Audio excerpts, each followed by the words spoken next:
Good evening, everyone, and welcome to the 17th Annual Tom E. Moses Memorial Lecture on the United States Constitution. My name is Jody Brummage, and I am thrilled to see all of you joining us this evening virtually as we begin our fall program schedule here at the Byrd Center and observe a key tradition, which is marking Constitution Day. Constitution Day, which is actually tomorrow, September 17th, commemorates the day of the final approval of the United States Constitution by delegates assembled in Philadelphia in 1787. In 2004, Senator Robert C. Byrd introduced language which was passed into law to make September 17th a day on which all educational institutions are to conduct programs which inform the public about the history of our nation's governing document. Before I introduce our speaker, I first want to say a note of thanks to the Friends of the Byrd Center who make public programs like this one possible. The Byrd Center is a nonprofit private organization, and we rely upon the support of friends like you to achieve our mission of advancing representative democracy. Visit byrdcenter.org/support us to learn about ways that you can become a friend of the Byrd Center if you are joining us for the first time this evening. This signature event on Constitution Day is made possible through the support of some very special friends of the Byrd Center, the Moses family.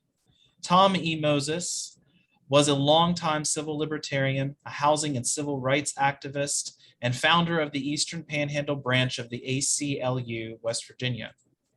In addition to being an ardent supporter of many local charitable organizations, including Meals on Wheels and the United Way. The Moses Lecture was established by his daughters, Lynn Yellett, Merrill Crawford, and Jerry Moses Eichler, and the inaugural lecture was given here at Shepherd University by Senator Robert C. Byrd in 2005. Our speaker tonight, Dr. Ray Smock, is no stranger to many of you. He is the founding director of the Robert C. Byrd Center for Congressional History and Education at Shepherd University, serving in this capacity for 16 years. He is back now as the interim director while the center plans for its 20th anniversary next year. Ray served as the first official historian of the United States House of Representatives from 1983 to 1995.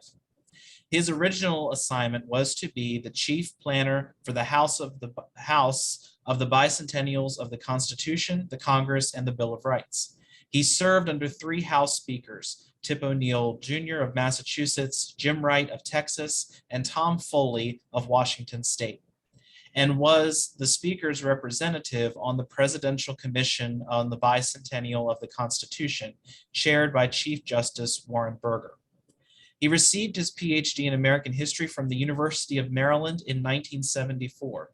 He is co-editor of the 14-volume Booker T. Washington papers and a biographer of Booker T. Washington.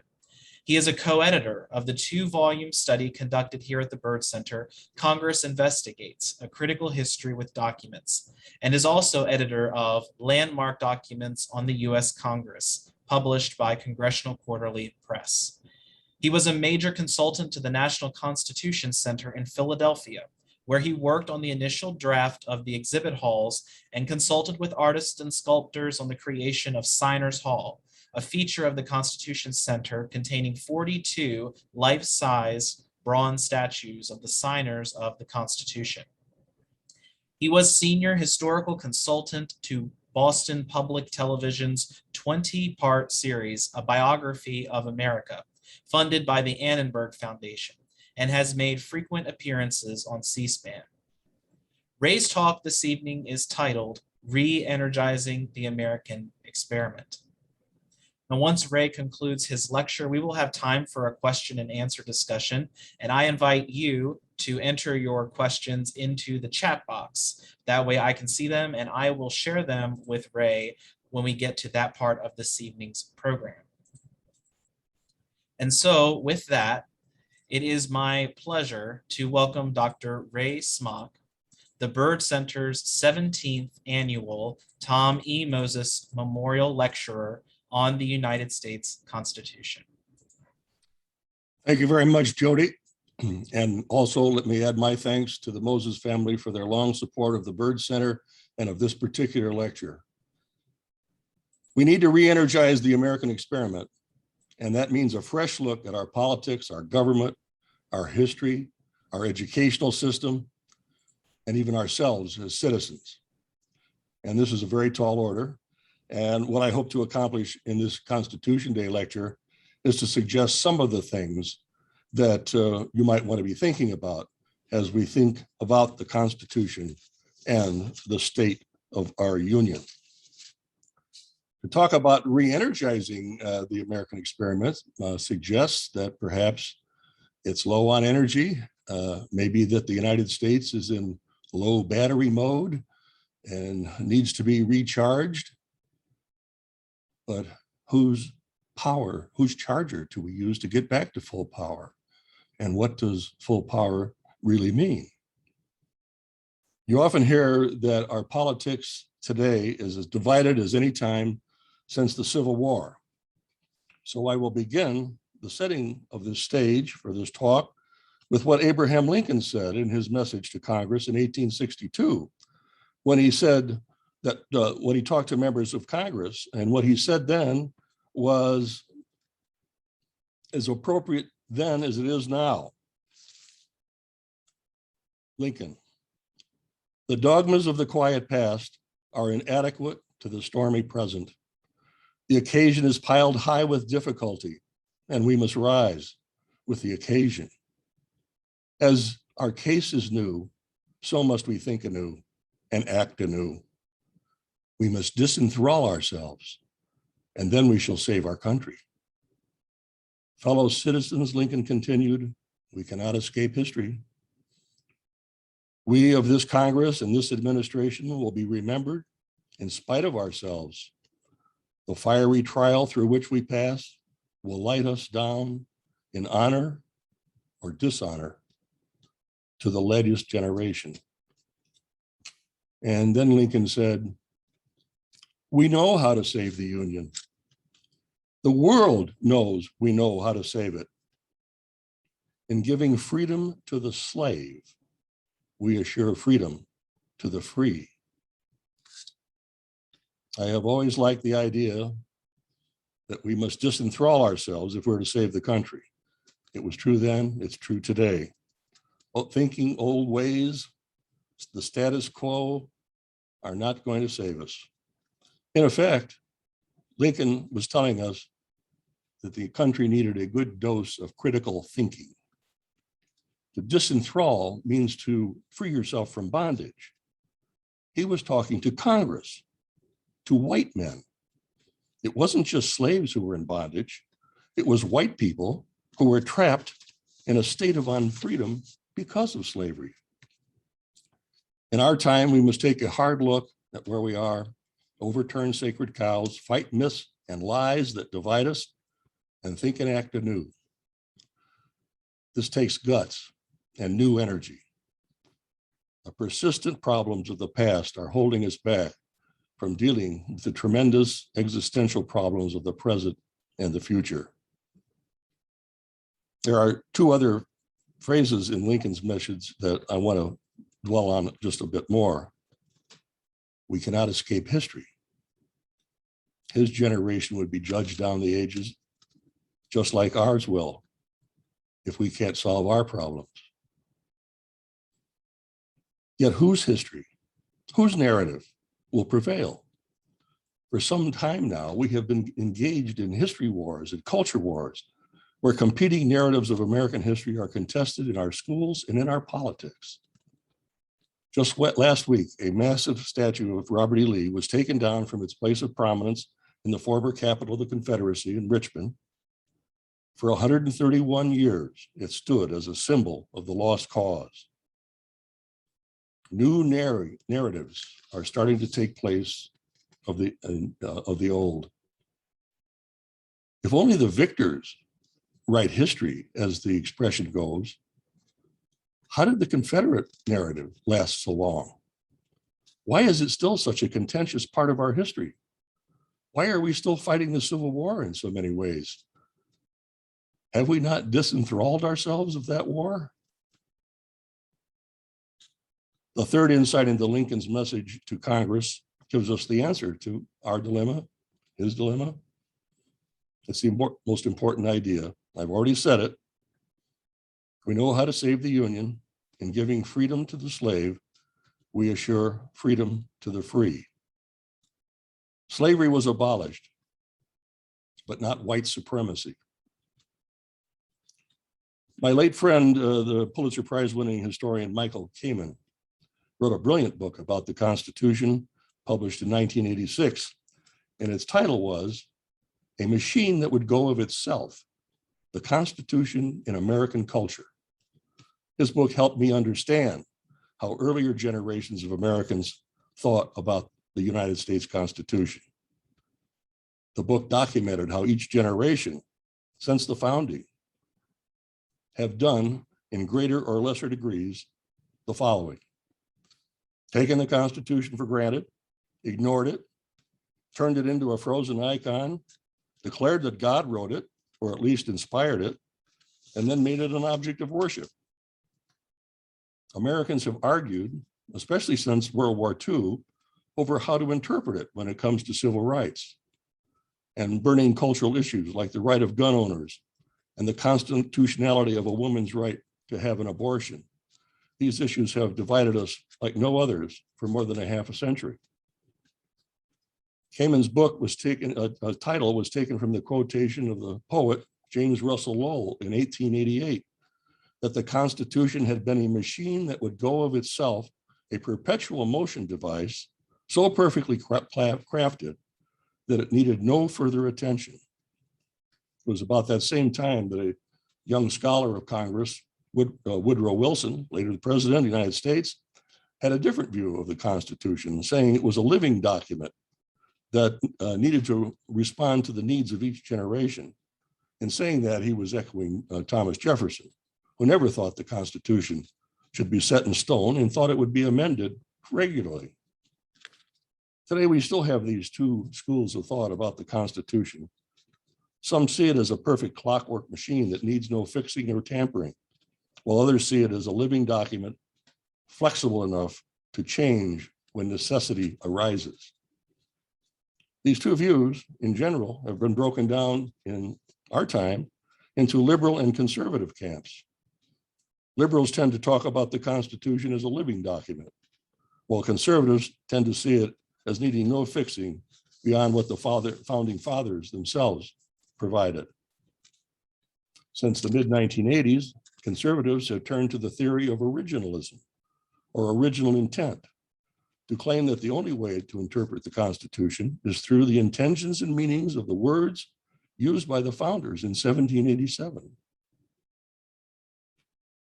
It was just 13 years ago that the Supreme Court in District of Columbia v. Heller declared that the founders were not just thinking of militias when it came to bearing arms. It meant every citizen had the right to bear arms and to form their own militias if need be. I have often pondered that single case when I think of the flaws in the original intent doctrine. The world of the founding fathers was muskets, not AK-47s. And yet, by the time the court made that decision just 8 years ago, the nation was awash in military-grade weapons.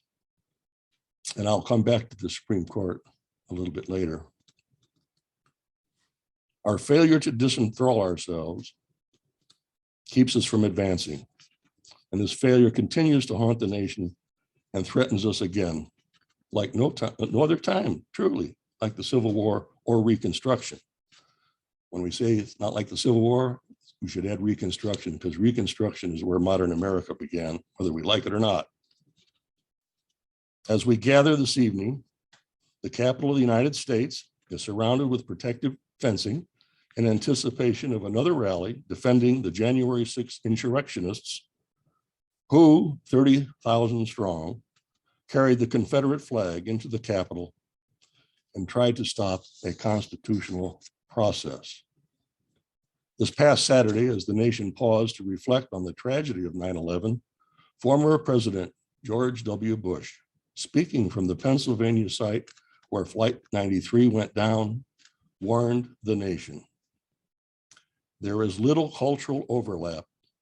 I'm quoting now from President Bush. There is little cultural overlap between violent extremists abroad and violent extremists at home. But in their disdain for pluralism, in their disregard for human life, and in their determination to defile national symbols, they are children of the same foul spirit, and it is our continuing duty to confront them. In the attack on the Capitol on 1/6, a new date that will live in infamy, we saw Americans with beliefs not unlike those of the American terrorist organizations of the Reconstruction era. And some of them had the same name. Democracy is threatened today. Democracy is threatened in the United States and in other parts of the world by the forces of oligarchy, demagoguery, and authoritarianism. The white nationalists in the United States today use the same tactics as those employed during Reconstruction 150 years ago. They spread fear of the equality of African Americans. They scapegoat the nation's problems to immigrants and to anyone considered non-white, and they use political power and intimidation to deny equal access to the ballot box. American public education has too often ignored the controversial aspects of our history, but now it's time to confront them and learn from them if we're going to liberate ourselves from the past. We have become a nation that is afraid of its own history. History and civics education have been neglected to the point that our education system is facing a crisis over what should or should not be taught. This threat to democracy needs our serious and immediate attention. The reason it deserves new energetic actions is as old as the idea of James Madison, who said informed citizens were the only true safeguard to our liberties and our ability to govern ourselves. Cicero said 2,000 years ago that to be ignorant of history is to remain always a child. This does not mean everyone should become a historian or a constitutional lawyer. What it does mean is that awareness of the nation's history and a basic understanding of how government works under our Constitution and a good, well-rounded education that includes the humanities can lead to better, more engaged citizens. The problem with American history, as taught for so many generations until fairly recently, is that it left out too much. It was a school book version of patriotism and optimism about the greatness of America. And it was a story mostly about white men who were heroes. We live in a time right now when some of the best historical writing of any generation of Americans is underway. Scholars have enriched our understanding of American history and made the story more diverse, more realistic, and sometimes darker and more critical than has passed for school book history in earlier times. But this richer, more fascinating story of America has developed especially since World War II, with the inclusion of African American history, women's history, indigenous peoples' history, immigrant history, and LGBTQ history. As Americans grow more diverse, so is its history. And we need to embrace these new studies and not be afraid of them. They will help liberate us. I once had a most interesting conversation with Michael Eisner, the head of the Disney Corporation. I was seated next to him at a ceremony at the US Capitol, and the members were late coming to the ceremony because they were still inside voting. So I struck up a conversation with him. And I asked him about how popular the Disney films were and how could they still deal with controversy and be popular? Could they be family oriented and something that kids could deal with if they had controversy in them? And his response was that Disney films were not afraid of controversy or difficult subjects. In fact, such things added drama. But in the end, the difficulties had to be resolved and the ending had to be positive and happy. That is a very good business model for the entertainment industry.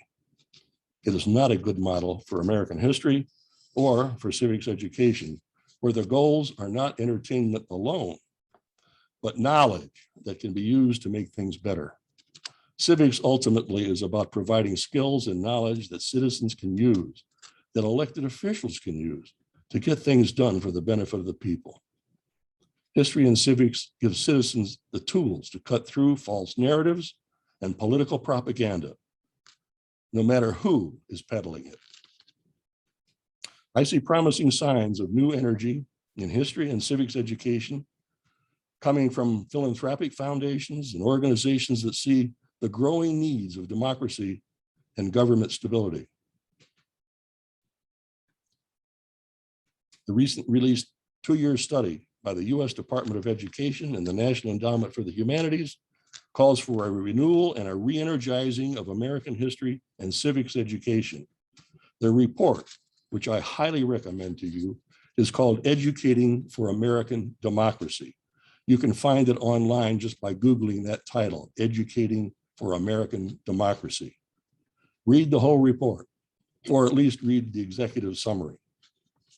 In this important report, 300 leaders from government, public, and private universities, national organizations that promote civics education, and history educators all came together to say, and I quote, "Education in civics and history equips members of a democratic society to understand, appreciate, nurture, and where necessary, improve their political system and civil society to make our union more perfect, as the preamble of the Constitution says.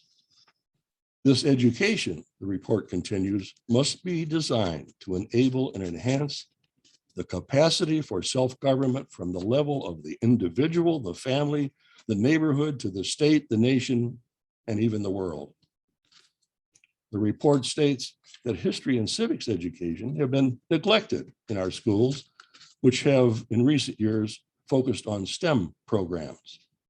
While science, technology, engineering, and math are vital to the educational process, they also argue that so are history and civics. Here's the rub.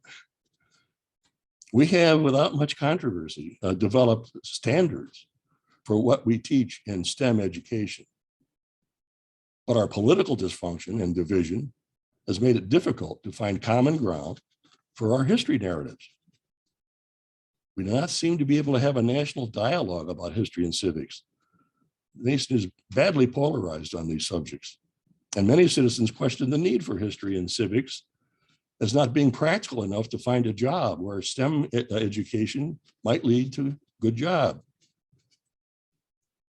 Right now, the phony flap over teaching critical race theory in grade schools and high schools, where it's not even taught, has virtually killed a new civics education bill in Congress. Teachers who are required by state standards to teach about racial discrimination find parents raising hell over things long taught, as if they are now part of critical race theory. If those parents had been taught history and civics, they would know better. We can't make progress if a significant number of the Americans are not only ignorant of government and history, but are hostile to it. Many of our fellow citizens do not trust government and actually despise it. We elect members to the House and Senate who run on anti-government platforms and claim that if elected, they will go to Washington and drain the swamp. Who could have imagined that our political divisions and the distrust of government could play out as acts of defiance in the federal government's vaccination program during a pandemic? Who could imagine governors of states that have strict laws about vaccinating kids from childhood diseases would be against vaccinations and the wearing of masks during the worst pandemic in 100 years? We have been debating and sometimes fighting from the beginning of the nation over what kind of government and what kind of country we want to live in. And there have been two schools of thinking about this, and most of us encompass at least part of both of these schools. The Jeffersonian model of small government, an agricultural society that has little need for government other than local government. Taxes should be kept low and provide only for the minimum needed for government's basic functions. The other model is the Hamiltonian vision of a strong central government that fosters the creation of commerce and that can rival any nation in the world. In this model, the government aids commerce and industry by spending tax dollars on infrastructure like post roads, as they called them in those days, to carry the mail, lighthouses and harbor improvements to aid navigation. The Constitution, in Hamilton's view, was very energetic government. Our major political parties have reflected this big government, small government dichotomy and our unresolved racial issues throughout the histories of these two parties. In the last century and a half, the Republican Party and the Democratic Party have changed places from where they were in the 19th century. Both parties have parts of their history that has been for big energized government, and at other times advocating small, minimal government.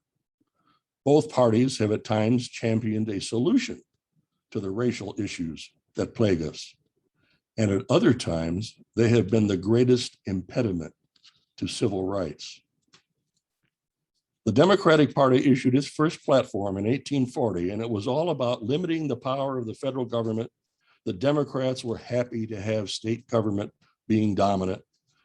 That platform opposed the spending of money on internal improvements. Democrats opposed raising taxes beyond what was necessary to minimally maintain the government.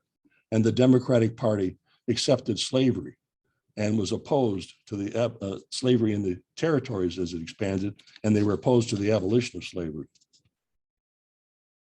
The history of the United States for decades leading up to the Civil War was filled with this struggle over the issue of slavery and its expansion into the territories.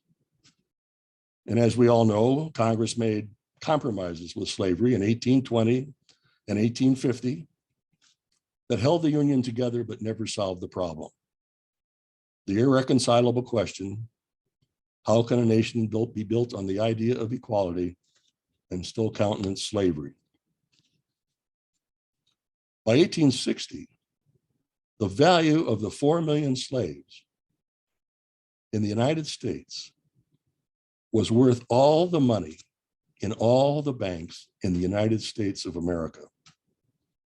Most of the millionaires were Southern planters. This was the money power that slaveholders and slaveholding aristocrats of the South were protecting so that they can continue to use that money and that power to control national politics. As the nation moved west, slaveholders in the South wanted their plantation system to move west too. If slavery expanded into the new states and territories, it would violate the Compromise of 1820, which prohibited slavery in the territories above the southern border of Missouri. For this crisis and political gridlock, from out of it came a bold, new, energetic party with a different vision of the slave issue and a different vision of what government could be. It was the Republican Party. The Republicans said no to human bondage and yes to economic opportunity. Northerners wanted a piece of the action that had been politically controlled too long by Southern oligarchs, and they liked this new Republican Party.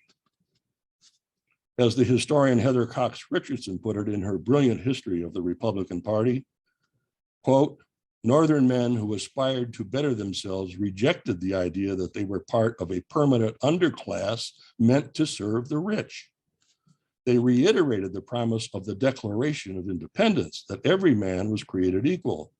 They argued that national prosperity could grow only from a strong and broad base and not from the top down. The first national political platform of the Republican Party in 1856 reads like a liberal manifesto. It drew on the ideas of equality in the Declaration. It opposed the expansion of slavery. Republican platform called for national infrastructure saw the government as the leader in promoting the building of railroads and the fixing of rivers and harbors, and to expand commerce. By the time of Lincoln's election in 1860, extensive propaganda spread by the Southern planters that a revolution was coming did, in fact, happen. The Southern slave states feared Lincoln's election because it was a threat to their wealth built on slave power. And rather than give these things up, the Southern states left the Union and formed their own government to perpetuate the slave system. This new Confederacy was not opposed to most of the US Constitution.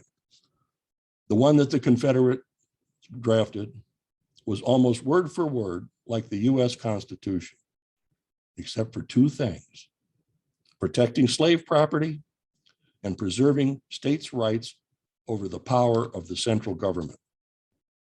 When the Southern states seceded, it left the new Republican Party in charge of everything in the federal government, and this resulted in the greatest outpouring of energetic government since the drafting of the Constitution. Republicans amended the Constitution to abolish slavery, declare all former slaves, males that is, to be free to be citizens, and then said all former slaves, males that is, could not be denied the right to vote. This was very energetic government. It was about making a better nation, living up to its founding principle of equality. Nothing was more energetic than the passage of the 13th, 14th, and 15th Amendments, which actually created a new constitution that finally made no compromise with slavery. The Reconstruction Era began with high hopes of a new political start for the nation. Federal troops stayed in part of the South to occupy as an occupying army to enforce these new constitutional amendments. In response to Black freedom and Black voting, thousands of former enslaved persons getting elected to local, state, and national office for the first time, and the white supremacists of the old order started a war against them, one waged by terrorists who created secret organizations like the Ku Klux Klan. The nation entered into an era of segregation and racial discrimination called Jim Crow that lasted from the 1880s until the 1960s. In the years following the Civil War, the Southern slaveholders regained power in the South. Slavery was gone, but a new system of labor that exploited the free slaves and the expansion of the Southern economy into the West meant that the old oligarchs were back in power. For Black Americans, the so-called New South became a totalitarian system designed to keep them in second-class status, a system managed by white sheriffs, white judges, and white juries in every county of the South, and including some out West. The election of Franklin Roosevelt in 1932 was another kind of energetic government revolution. This was about what the power of government could do for ordinary people, not just those of wealth. The Democratic Party of the 1930s had won over most of the Black voters who had for a half century remained loyal to the party of Lincoln that freed their parents and grandparents from slavery. But the failure of the Republicans to deliver on the early promise of freedom and the utter collapse of the economy much later in 1929 led the majority of Blacks to change parties. FDR was no great champion of African Americans, but the massive efforts of the federal government and the Democratic majority in both houses of Congress demonstrated like no other time in our history up till then what the federal government could do to address poverty, while the state governments were unable to address the magnitude of the economic collapse. One example, the Tennessee Valley Authority was one of dozens of FDR agencies that made up an alphabet soup of energetic programs to aid poor and to attack the Depression. The TVA brought electricity to millions of those who were living without it and not prospering from the fact that electricity itself had many benefits. So this energized government brought actual electrical energy to millions. And today we talk about doing the same thing with broadband. FDR's administration used strong central government and majorities in the Congress to experiment with solutions to the Depression. None of those solutions worked very well, and it was only the buildup to World War II that turned the economy around. But the bold experimentation of the New Deal demonstrated what strong central government could do. FDR's critics called it socialism. They still call it that today. Since FDR's administration, our national politics has continued to be a debate about how much government we should have. The Republican Party has made one of its main missions in the last 90 years to undo or limit the Democratic Party's success during the New Deal. When President Lyndon Johnson, a Southern Democrat who was an old-time New Dealer, signed the Civil Rights Bills of 64 and 65, he predicted it would drive voters away from the South, away from the Democratic Party in the South for a whole generation. Well, he underestimated that one. It's now been a half century, and the South is still solid Republican, where it was once solidly Democratic. Starting with the Barry Goldwater presidential campaign of 1964, the Republican Party has had a Southern strategy designed to rebuild the GOP in the South. It worked, but with a terrible price of acquiescence on the rights of African Americans. Finally, in just this year, in two special elections, Georgia elected 2 Democratic senators and shifted the balance of power ever so slightly, but significantly, with a crack in the solid Republican South. Today's Republican Party now carries the position of the Democratic Party in the 1850s, that government's role is to protect wealth and property, not the middle class, and certainly not the poor. Property no longer means slavery, of course. Now it means the property of wealth of corporate oligarchs who control a disproportionate amount of America's wealth. Republicans today also advocate what Democrats did in the 1850s, that states' rights should prevail over the power of the federal government. And we've seen that play out even in the pandemic. One of the greatest tragedies of our recent history was the ideological blinders of the previous Republican administration, which refused to lead on the pandemic and said the role of the federal government was to assist the states.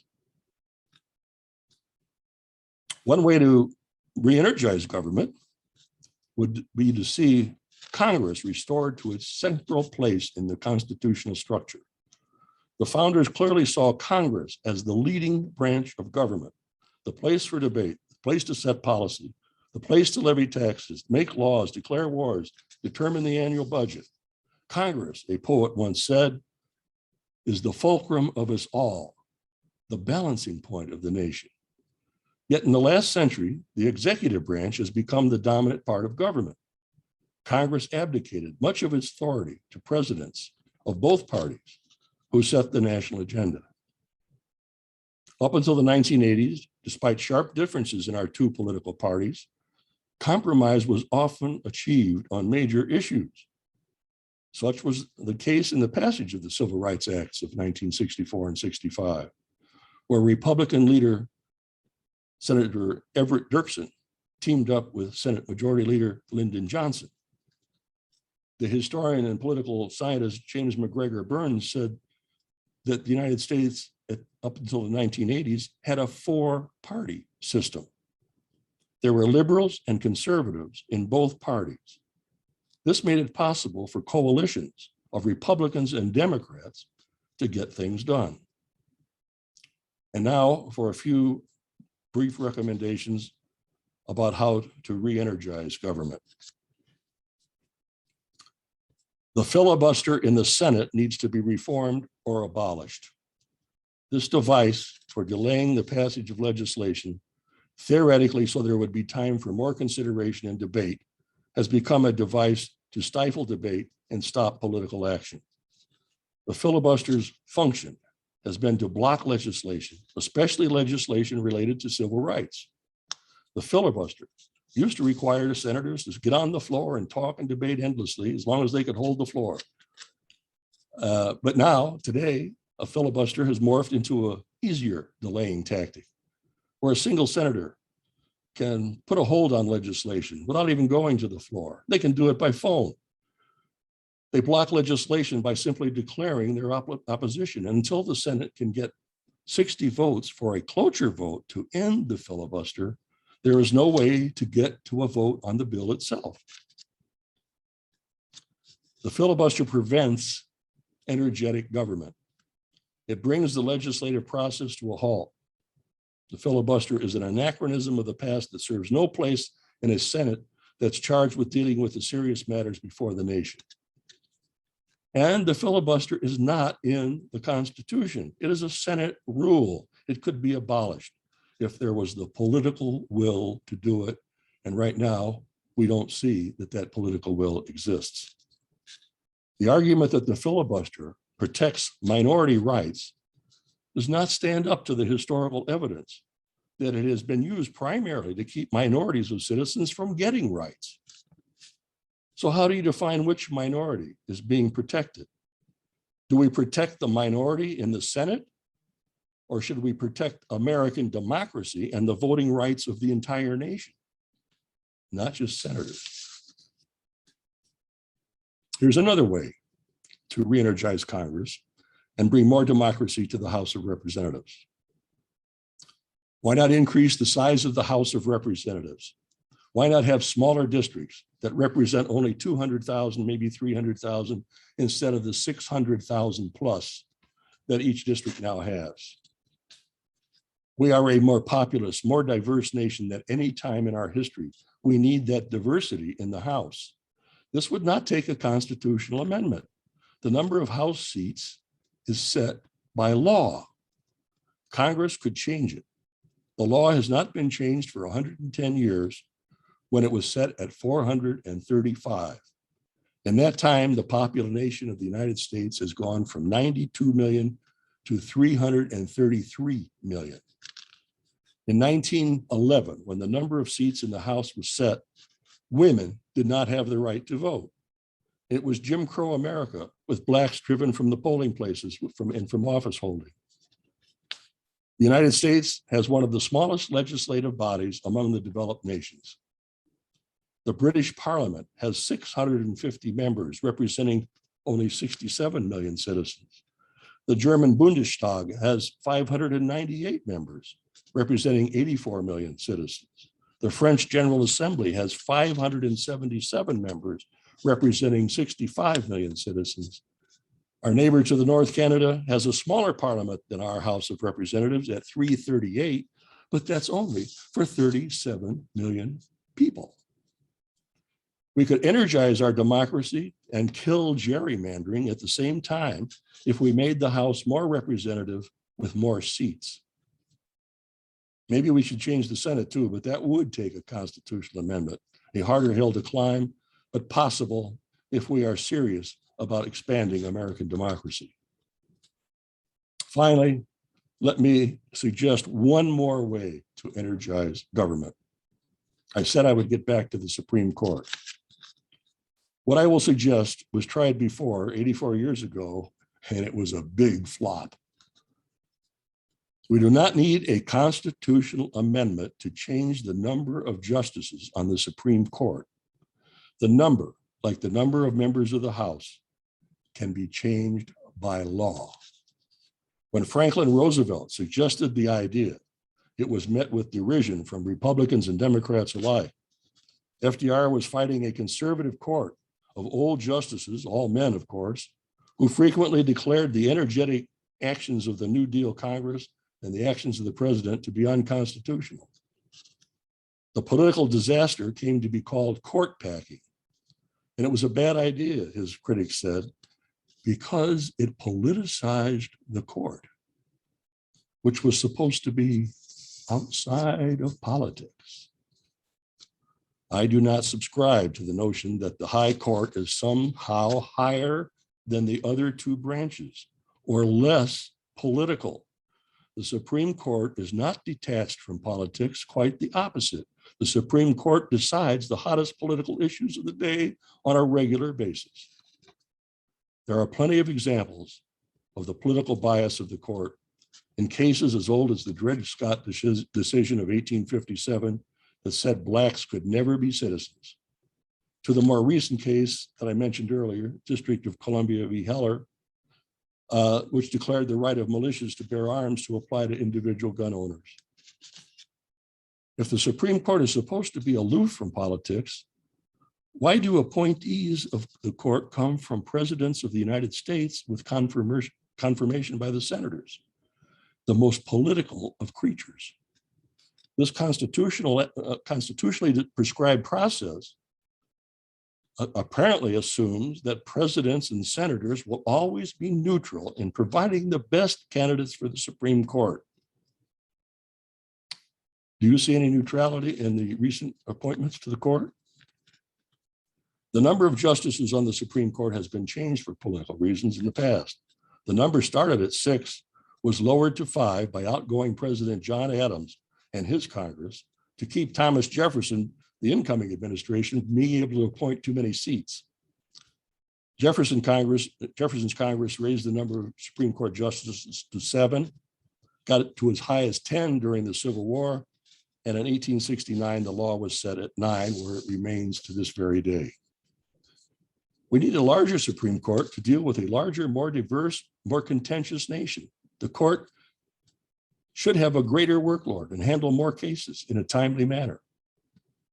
Franklin D. Roosevelt considered raising the size of the High Court to as many as 15, and his Democratic Congress perhaps could have done that. While a serious flap at the time, court packing schemes did not keep Roosevelt from being elected 2 more times. The Constitution sets no requirements for members of the High Court, yet in recent times, many of them have come from a narrow spectrum of Ivy League law schools. And every single justice since the first court have had law degrees or studied law. The court could use more diversity, not only in gender and race, but in citizens from other fields. Why not a court with a few humanitarians, philosophers, scientists, medical doctors, maybe even a historian? Why all lawyers? Let me conclude now by thanking you for your kind attention and for your interest in the programs of the Robert C. Byrd Center for Congressional History and Education at Shepherd University. Our mission is to advance representative democracy by promoting a better understanding of the United States Congress and the Constitution through programs and research that engage citizens. So I hope tonight I have succeeded at least in engaging you on a few of these points on the eve of Constitution Day. And now I'll happy to turn it back to my friend Jody, and he will moderate any questions you may have. Thank you very much. Well, thank you so much, Ray. And thank you all for joining us this evening. I see a couple applauses, a little applause hands going up in the participant panel, which is wonderful and much appreciated. So I'm seeing some questions beginning to pop into the chat box, and I'd like to kick it off, Ray, by perhaps asking a question that's oriented a little bit toward that education side. You've certainly spent a large part of your career working in and around education and civics. And my question would be, what do you think are the most important skills that we can be teaching students, but also us as adults can be refining and paying attention to and seeking improvement in to be better participants, better players in our representative democracy? What are some of the skills that we need to be really honed in on to be successful citizens? Well, I think that first of all, we need to have enough of a knowledge of how government works so that we're not fooled by those who want to do something strange with it. Madison said that civics and knowledge about government was about protecting the government and also protecting the citizens from the government. everybody is engaged in propaganda in one way or another. It's even worse in our time because of social media. So we need citizens who can cut through the flack and the politics and the nonsense and have a good grounding in just what is real about government and what is real about our history. So, and in civics and in history education, the best thing is you present good materials, good documents, real history as it was made, and let people discover for themselves. Kids can look at historical documents and see a problem in there. And when they see that and they can discover it for themselves, a little light bulb goes off. Aha, I get that. I mean, some of the petitions that came in from the early Congress that we use in our civics education show how the government, there was a woman in 1803 that appealed to Congress because she needed a divorce. Well, why would she need a divorce? Well, there was no court yet established in the District of Columbia to handle those things. And her husband had run off, and she was running a business, running a ferry back and forth between the district and across the river into Alexandria, which was part of the district then. And she couldn't do it because she was a woman. Well, look at all those problems right there in an 1803 document that where you can really begin to see how government could have helped her. She didn't even have a court to go to. So that kind of basic things. Every state in the union has standards for what they want taught in history and civics. And those standards are not bad in most places. And our goal is to meet those standards and to provide innovative material so that we can have this good discussion and learn how to solve problems about what needs to be done in government. So I think a couple of our questions are revolving around the ideas of, if we're looking at the Constitution and what tools it provides us, but also what places we need to update it or change it to go about re-energizing our representative democracy. One of those questions is referring to your comment on Congress, the size of Congress. What is the process for changing, say, the number of members sitting in the House of Representatives? It would be the same process as any other piece of legislation. That's probably why it's not going to go anywhere. I want you to, part of this talk was to get people to think outside the box. I mean, others have proposed it. I can remember an article in one of the major magazines, I think it was maybe The Nation, a number of years ago, that raised the question, why do we need a Senate? The Senate is undemocratic. Well, I'm not opposed to the Senate. I'm not opposed to changing the Constitution all that much, but I'm not afraid to think about it. And if we can come up with a better idea, why not we look at it? I don't think anybody in the House today is necessarily thinking about it, that it's a good idea. So this would have to be a grassroots movement. We'd have to get a number of sponsors. Legislation would have to be introduced. Introducing the legislation is the easy part.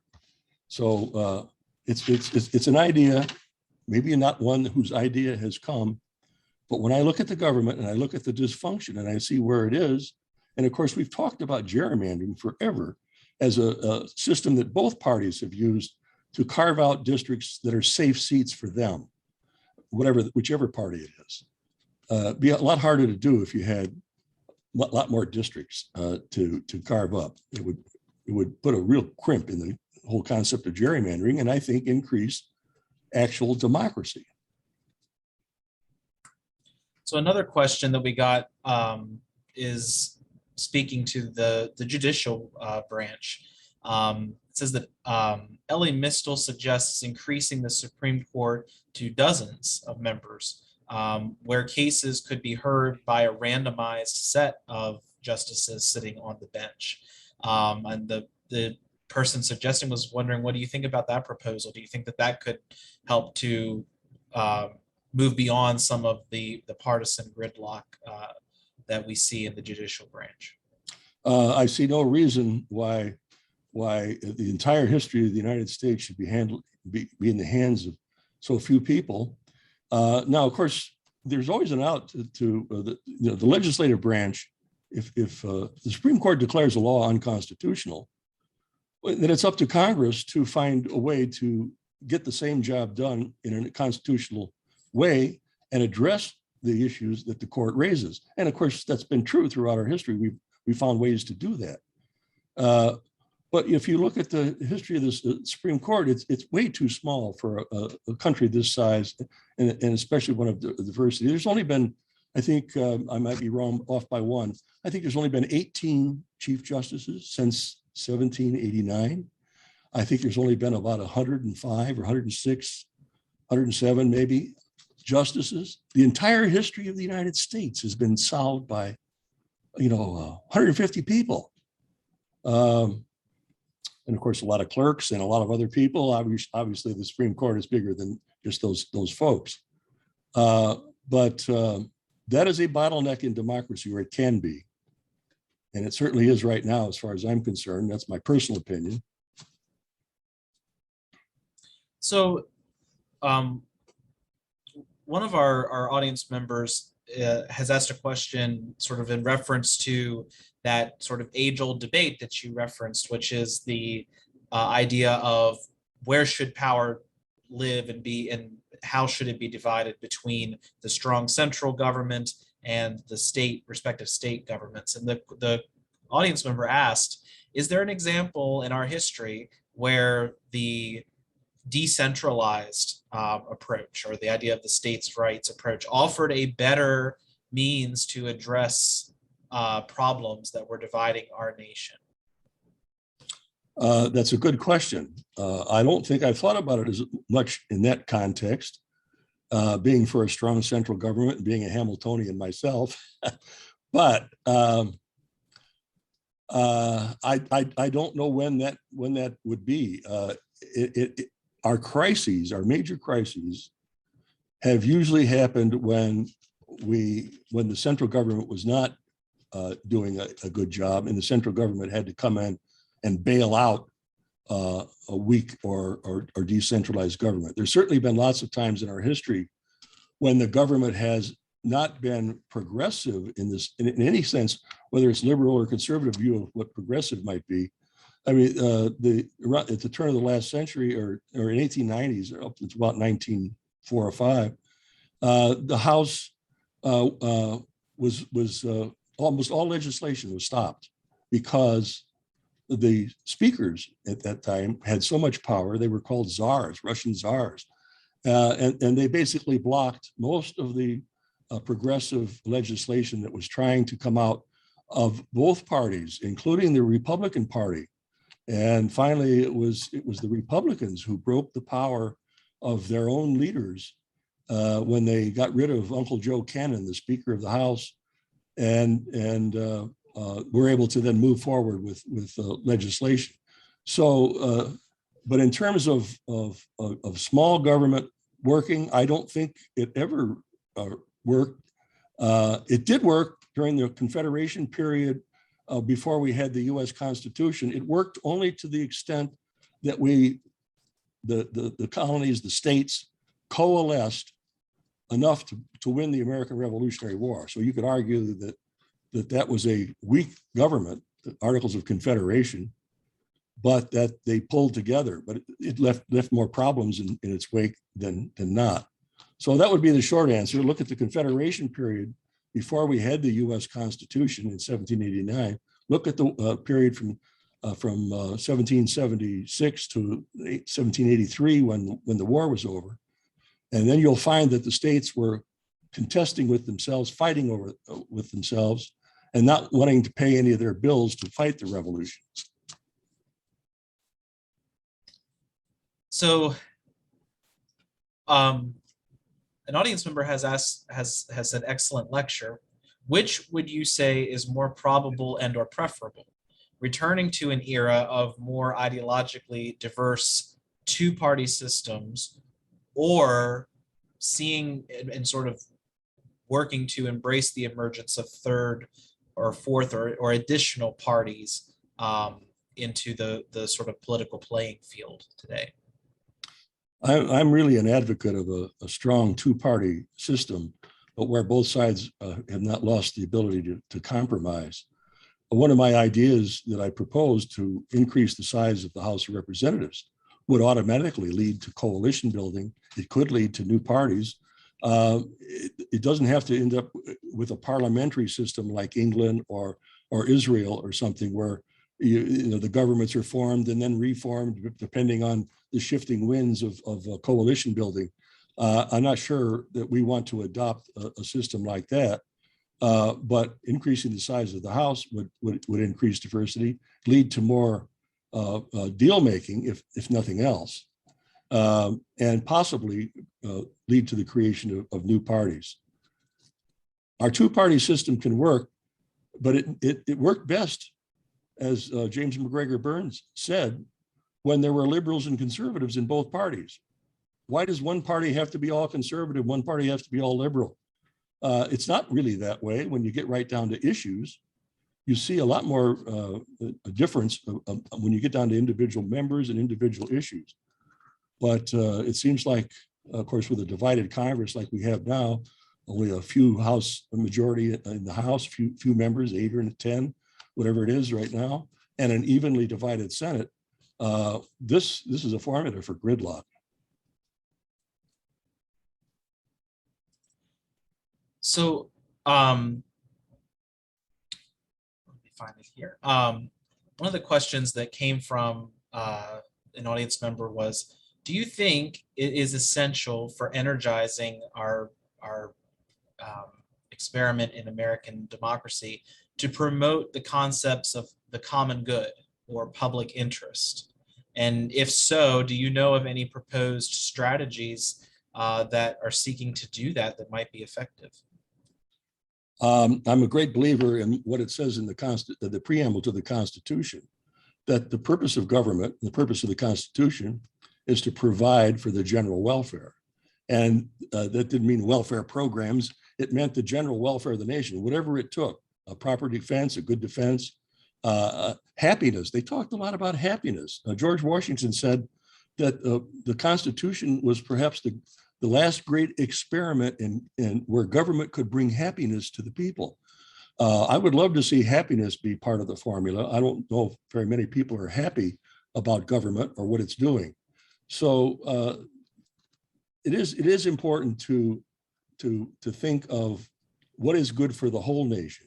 And of course, we debate that. And what I outlined in the two parties at different times in both Republican and Democratic Party history, it's the idea that you expand opportunities to the people of the nation, that you help eliminate poverty, and that you create jobs. We politicians of both parties, for the longest time, it's all about jobs, and they can't say just jobs.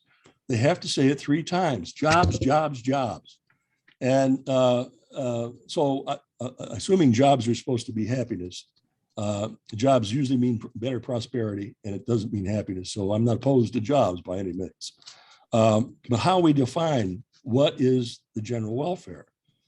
Going forward, our politics has to expand that to be global welfare. We cannot think of just the welfare of the United States.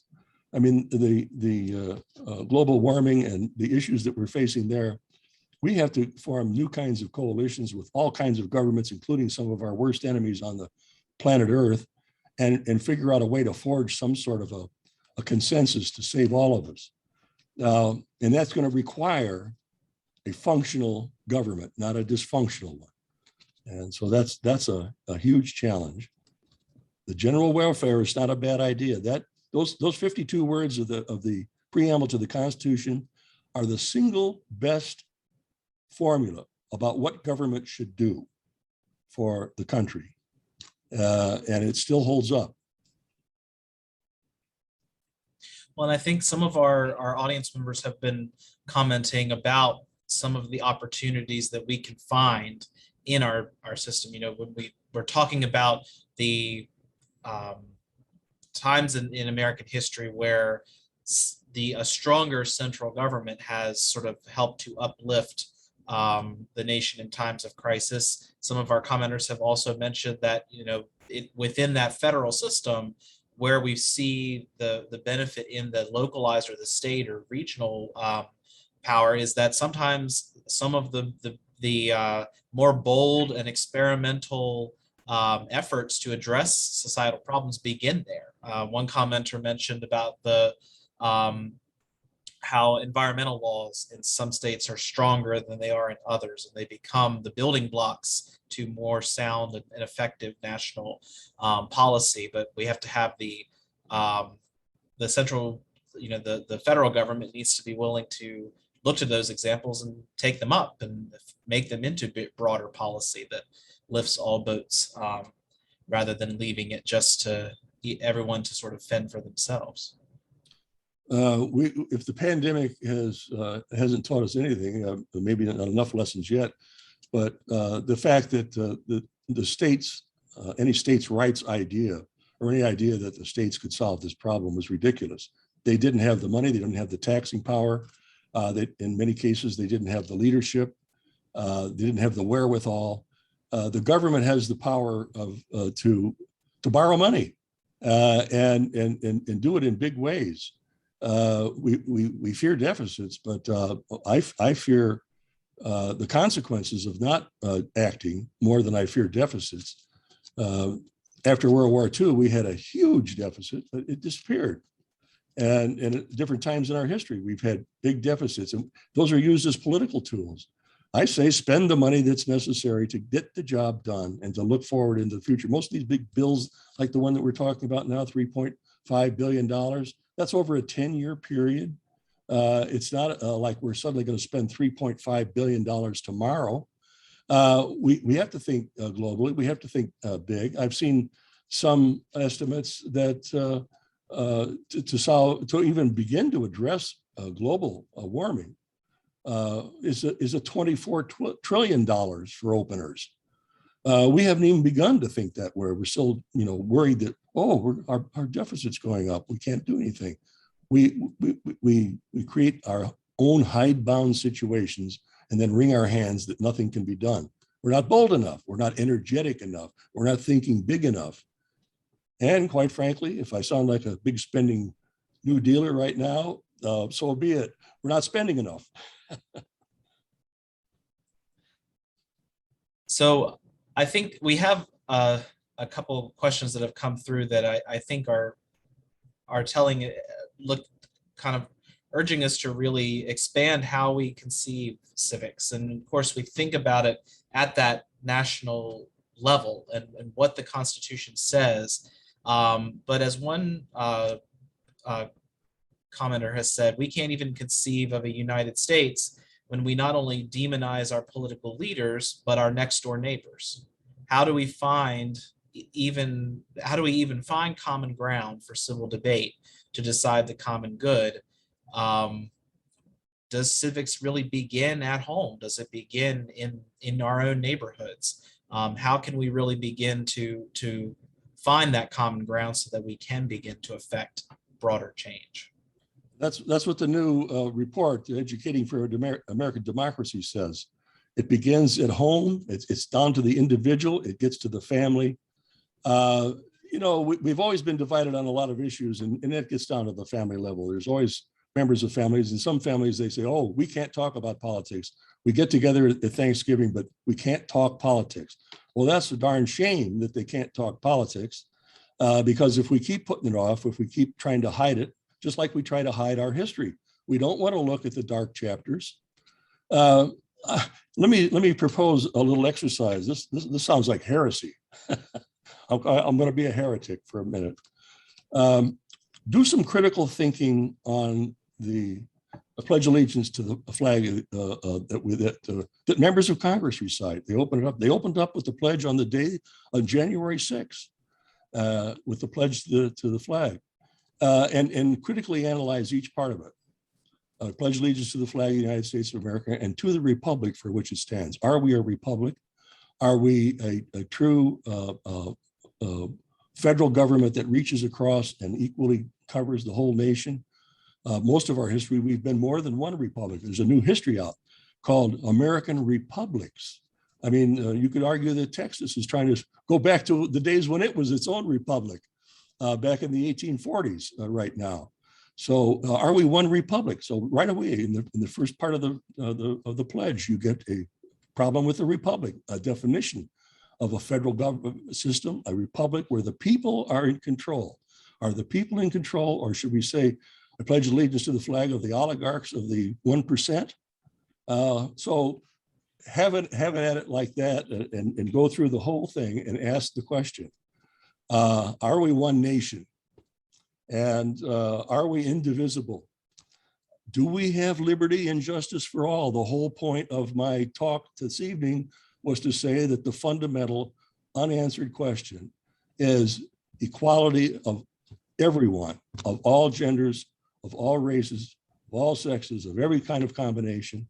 And the fact that we still have not gotten away from the concept of white supremacy, which ruins almost every debate and every kind of action in our government. We are that divided on that one issue. So it's going to take a lot of work. And it's time for us to just look at the very fundamental things, look at every aspect of our government. Is this the way we want it to work? How can we make it work better? That's always the challenge, but boy, oh boy, it's a hot one right now.